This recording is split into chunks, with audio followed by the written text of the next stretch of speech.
अंधेरी रात का मंजर बदल सको तो चलो,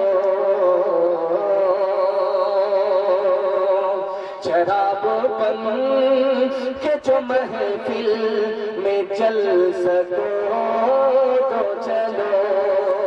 लिबास जिस्म बदलने से कुछ नहीं होगा, लिबास जिस्म बदलने से कुछ नहीं होगा। किसी गरीब की किस्मत बदल सको तो चलो, किसी गरीब की किस्मत बदल सको तो चलो। आप हाथ उठाते हैं, फंस जाते हैं, आपको घबराना नहीं। मैं भी आपकी जगह होता, अचानक सवाल होता, मैं भी फंस जाता। बस ये देखना है सवाल अचानक करके कि आप यहाँ हैं या ससुराल में। पहला पैगाम आपकी खिदमत में सीरत के हवाले से 3 मिनट का पैगाम आपकी खिदमत में रखता हूँ। दुआ करता हूँ अल्लाह हमारे सुनाने को, आपके सुनने को बेहद कबूल फरमाए। माँ बेटी दोनों की उम्र बराबर। आप बोलेंगे ऐसा कैसे हो सकता है? माँ बेटी दोनों की उम्र बराबर? हाँ बराबर। बेटी सौतेली, माँ सौतेली। माँ का नाम आयशा, बेटी का नाम फातिमा रजी अल्लाह। दोनों की उम्र बराबर है। सौतेली बेटी है, सौतेली माँ है, सौतेला सुलूक नहीं है। सहेली जैसा सुलूक है दिल की माँ।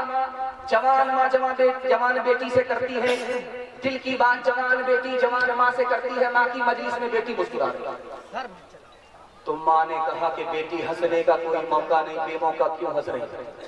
का ख्याल आया। का क्या ख्याल आया? का ख्याल आया मैं तो रसूलुल्लाह की बेटी हूँ, आप तो अबू बकर की बेटी हो। समझ में आ गया, बेटी को फख्र हो रहा, अदब भी देना है, हौसला भी देना है। तो माँ आयशा ने कहा कि बेटी तुमने सच कहा, उसी नबी के सदके में ईमान मिला, उसी नबी के सदके में कुरान मिला, उसी नबी के सदके में इस्लाम मिला। बेटी तुमने सच कहा, लेकिन बेटी मुझे भी हंसी आ रही। अब फातिमा के कान खड़े हुए कि माँ आयशा को किस बात पर हंसी आ रही है। तो कहा बेटी जब तेरा वक्त आएगा तू कब्र में पहुंचेगी मरने के बाद, मेरा वक्त आएगा मैं कब्र में पहुंचूंगी मरने के बाद। बेटी तेरे हक में फैसला होगा तू जन्नत में जाएगी, मेरे हक में फैसला होगा मैं जन्नत में जाऊंगी।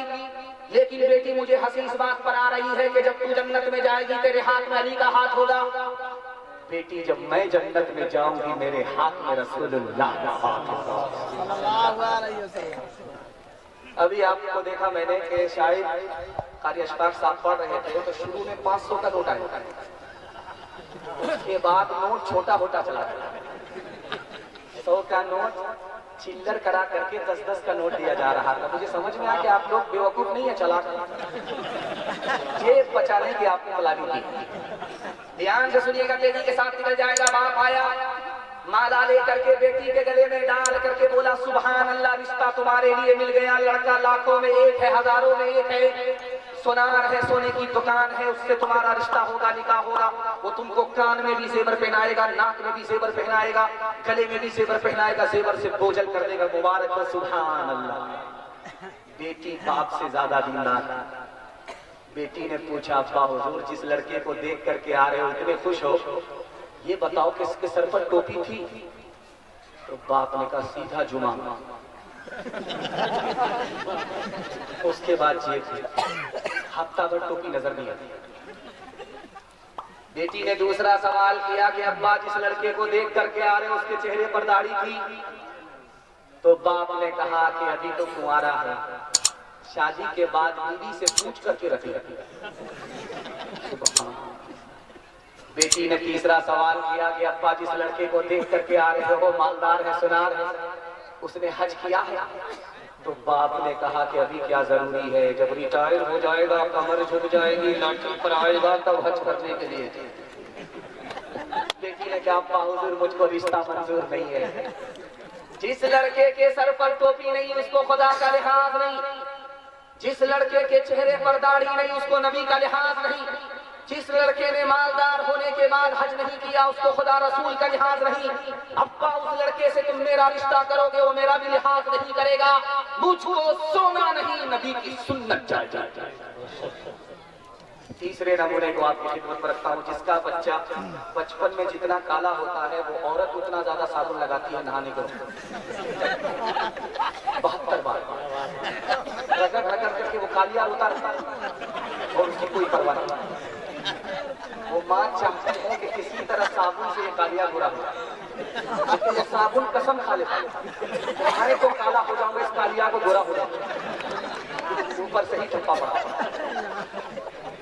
दरवाजे पर दस्तक हुई, बेटी का बाप चल करके आया, दरवाजा खोल करके देखता है कि कौन मेहमान है।